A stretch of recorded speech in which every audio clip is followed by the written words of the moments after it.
નમસ્કાર મારા વાલા ખેડૂત ભાઈઓ, ખેતીવાડી અને હવામાનના આ ખાસ વિડીયોમાં આપનું હાર્દિક સ્વાગત છે. અત્યારે જૂન મહિનો અડધો વીતી ગયો છે અને આપણા સૌના મનમાં એક જ સવાલ રમી રહ્યો છે કે ચોમાસું ક્યારે શરૂ થશે, વરસાદ કેવો રહેશે અને આ વર્ષ જે અલ નીનોની વાત ચાલી રહી છે તેનાથી આપણી ખેતી પર શું અસર પડશે. આજે આપણે ખૂબ જ સરળ ભાષામાં સમજીશું કે વાવણી ક્યારે કરવી, વરસાદના રાઉન્ડ ક્યારે આવશે અને આપણે કઈ બાબતનું ધ્યાન રાખવાનું છે જેથી આપણો પાક સુરક્ષિત રહે. એ પહેલાં જે ખેડૂત મિત્રો ખાસ કરીને નવા આવ્યા હોય તો આપણે આ ચેનલને સબસ્ક્રાઈબ કરી નાખજો, કેમ કે આપણી આ ચેનલ પર આવા જ અવનવા હવામાન વિભાગના તેમજ ખેતીને લગતા અલગ અલગ વિડીયો મૂકવામાં આવતા હોય છે. ખેડૂત ભાઈઓ, સૌ પહેલાં તો એ સમજીએ કે આ અલ નીનો શું છે, જેનાથી અત્યારે સોશિયલ મીડિયા પર અને ન્યૂઝમાં ઘણી બધી વાતો ચાલી રહી છે. સામાન્ય ભાષામાં કહીએ તો મહાસાગરનું પાણીનું તાપમાન જ્યારે નોર્મલ કરતાં વધી જાય ત્યારે એને અલ નીનો કહેવાય છે. જ્યારે આ અલ નીનો સક્રિય થાય ત્યારે દક્ષિણ એશિયાના દેશો જેવા કે ભારત, પાકિસ્તાન, બાંગ્લાદેશ વગેરેના ચોમાસા પર તેની અસર પડતી હોય છે.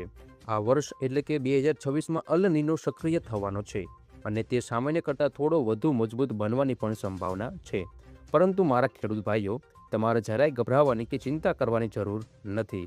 અલ નીનો આવવાનો છે એનો મતલબ એવો બિલકુલ નથી કે ગુજરાતમાં દુષ્કાળ પડી જશે કે પાણીની ભારે અછત સર્જાશે. આ માત્ર સોશિયલ મીડિયાનો ડર છે, વાસ્તવિકતા કંઈક અલગ છે. તો પ્રશ્ન એ થાય છે કે વરસાદ કેવો રહેશે. જુઓ ભાઈઓ, છેલ્લા 4-5 વર્ષથી ગુજરાતમાં ખૂબ જ સારો વરસાદ પડ્યો છે. ક્યારેક 125%, ક્યારેક 140%, તો ક્યારેક 160% સુધી વરસાદ નોંધાયો છે. ગયા વર્ષ એટલે કે 2025માં પણ ગુજરાતમાં સરેરાશ 109% વરસાદ થયો હતો. આ વર્ષ અલ નીનોની અસરને કારણે છેલ્લા વર્ષ જેટલો વધારે વરસાદ નહીં થાય, પરંતુ હવામાનના જુદા જુદા પેરામીટર્સ અને મારા અનુભવના આધારે આ વર્ષે 90%થી લઈ 95% સુધીનો વરસાદ થવાની પૂરેપૂરી સંભાવના છે. 90થી 95% વરસાદ એટલે સામાન્ય કરતાં થોડોક જ ઓછો વરસાદ. આટલા વરસાદમાં આપણે ખરીફ પાક સારો લઈ શકીએ છીએ અને શિયાળુ પાક માટે પણ કૂવા બોરમાં પૂરતું પાણી મળી રહેશે. ઉત્તર ભારત જેમ કે યુપી, બિહારમાં ચોમાસું કદાચ વધુ નબળું રહી શકે છે, પણ ગુજરાતમાં તેની બહુ મોટી નકારાત્મક અસર નહીં જોવા મળે. હવે વાત કરીએ અત્યારની પરિસ્થિતિની. આજે 16 જૂન છે. સામાન્ય રીતે આ તારીખ સુધીમાં ચોમાસું ગુજરાતમાં પ્રવેશી જતું હોય છે, પરંતુ આ વખતે ચોમાસું થોડું અટવાયું છે. અરબી સમુદ્ર તરફની ચોમાસાની જે શાખા છે તે નબળી પડી રહી છે. મહારાષ્ટ્ર અને મુંબઈમાં જે ચોમાસું 11 જૂન સુધીમાં પહોંચી જતું હતું તે 8 જૂનથી મહારાષ્ટ્રના કેટલાક ભાગોમાં જ અટકી ગયું છે. હાલમાં દરિયામાં કોઈ મોટી સિસ્ટમ સક્રિય નથી, જેના કારણે ચોમાસું આગળ વધી શકતું નથી.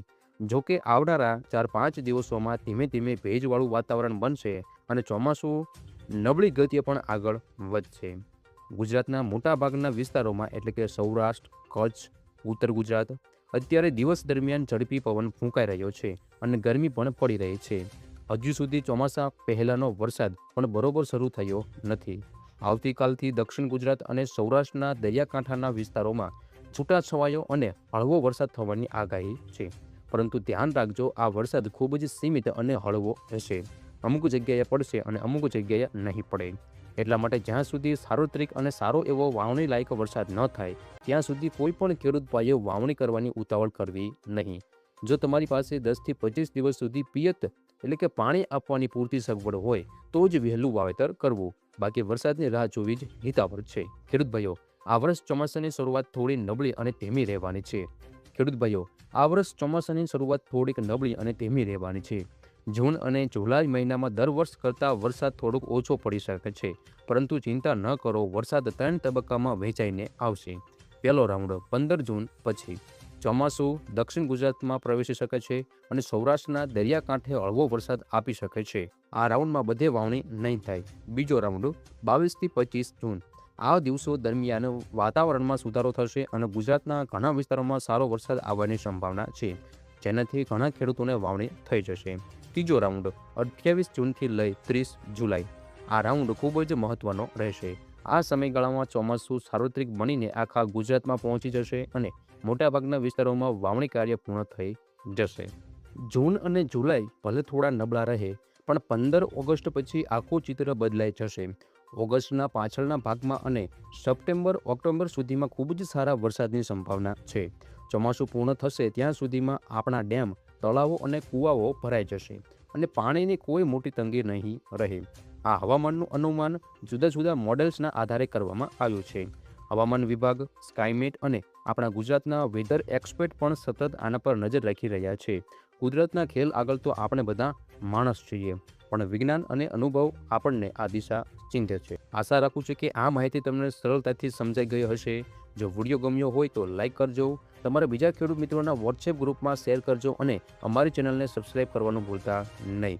ફરી મળીશું આવા જ એક અવનવા વિડીયો સાથે. ત્યાં સુધી તમારા બધાનો ખૂબ ખૂબ આભાર. જય જવાન, જય કિસાન.